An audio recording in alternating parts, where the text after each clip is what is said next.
This is Professor Pete Alexander with the Winning at Business and Life podcast, where business leaders share their insights. It is 6 questions in 7 minutes because successful business leaders are busy and rarely have more time to spare. So let's get to it. Question number 1. In a few sentences, please tell me who you are and what you do.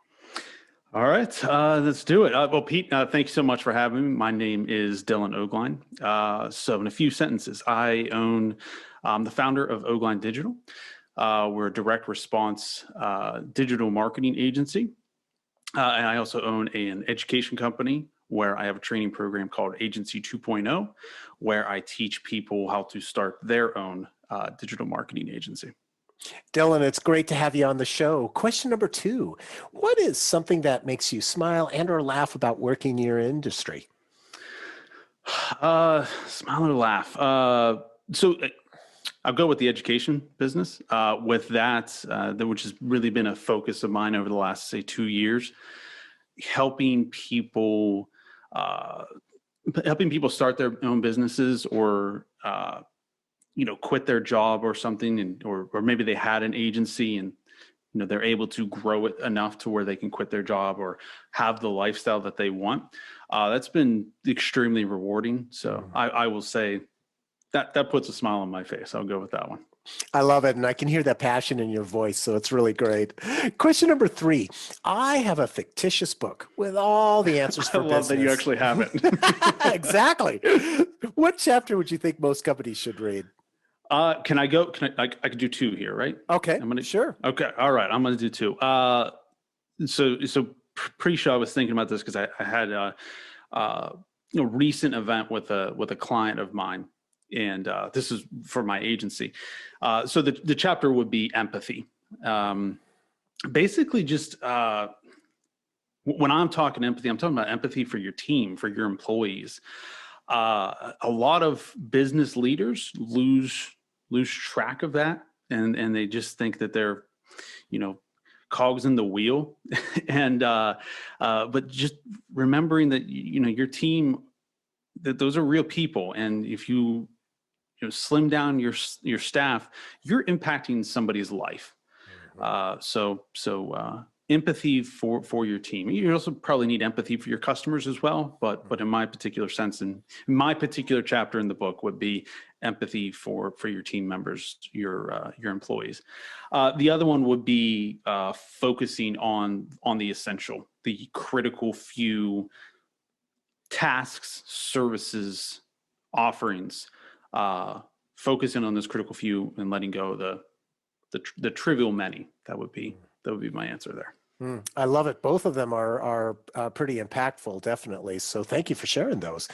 Sure. Question number 4. Other than the generic work harder, have a great attitude, and care for customers, what advice or insight would you give to other business leaders? I would go back to answer 3. I think that's a really good one. Right now, I also think my advice, because COVID going on, economic downturn to a certain degree, realize that when we're going through bad times, typically it ends up being a good thing, almost a reset, clearing the slush out of your business, clearing the inefficiencies out. So I think realizing that things aren't as bad as they are, and that they eventually will get better. So I would say that, and I'm going to use 2 here as well. My second would be bring on people that are smarter than you. You don't want to be egotistical and be afraid of people that are smarter or know how to run the business better than you do. If you're the leader, you shouldn't be the smartest person in the room. So bring on team members that are smarter or better equipped to do the jobs than you are. I love that second one as well, because, there's been so many times in my career where I have worked with leaders who were afraid of having people that seemed like they were smarter because oh my gosh, they're going to take my job or something. And to me as a leader, I've always felt Like, I want to have the good people below me because my job as a leader is to help cultivate them and promote them, whether it's promoting them within the organization that we're in or getting them a job outside to help them with their career. And, if you take that attitude, you're going to get some good quality work from those people. But if you hold them down because you're worried about them trying to show you up or something, it's a real negative. Would you agree? 100%, absolutely. You should empower the people on your team, give them the flexibility to shine, give them credit when they do something right, like shout to the whole team, like so and so did a great job.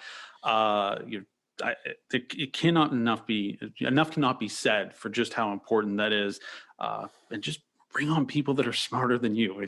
If you're holding a meeting, whether it's Zoom or an actual in-person meeting, if you get the impression that like you're the smartest person and you're the leader, you made some wrong choices and you need to hire some different people. You should not be the smartest person in that meeting. Oh, it's totally 100% true. of the time. It is so true. I can think about, easily dozens, if not hundreds of times I've thought that same thing in a meeting. Yeah, you don't want to be the smartest. Exactly. That's not a good idea. Question number 5. What other business leader like yourself would you like to acknowledge and invite to be on my podcast? So going into this, I'm going to go with 2. I know one's really big, and that's Tim Ferriss. Okay. Everybody knows Tim Ferriss. Mm-hmm. But I don't think he's going to be a guest on pretty much anybody's podcast. The other would be Sam Ovens. Sam has been an incredible teacher for me. I've learned a ton from him. I don't think he does podcasts, unfortunately. But if you could get him, I think he would be he's great on video. He's one of the smartest people I know. So yeah, Sam Ovens, absolutely. Perfect. Well, I'm going to reach out to both of them and let's see what happens. So I appreciate those recommendations. And our final question number 6, please tell me about your first job. Oh yeah. We were talking about this pre-show. So my first actual job, I was an employee, and I think it's the only one I've ever actually had where I was an employee. I ran the cotton candy stand at a local racetrack, but there's no real lessons there. Before that, though, the actual first thing I did to make money was shoveling sidewalks and driveways in the winters in Pennsylvania, or mowing grass, which is not exciting. But a lesson that can be taken away from that is pricing based on value, which I didn't realize this until I recently had a conversation about my first foray into capitalism, but realizing people were willing to pay me effectively $10 to $15 an hour to mow their grass or shovel their sidewalk, which is a lot of money back then. And they were willing to pay me that much because I was like this cute little kid, hustling, trying to make some spending money to buy PlayStation games or whatever. So how you appear actually matters into the marketplace. So that is my lesson and takeaway from the first job.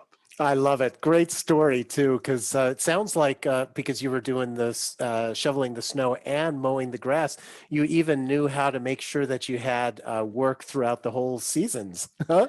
Oh, absolutely. Yeah. It started with the shoveling, and then summer came, and I was broke. So I was like, well, what can I do now? And they couldn't say no to me. I mean, I was 11 or 10 or something like that. So of course they had to say yes.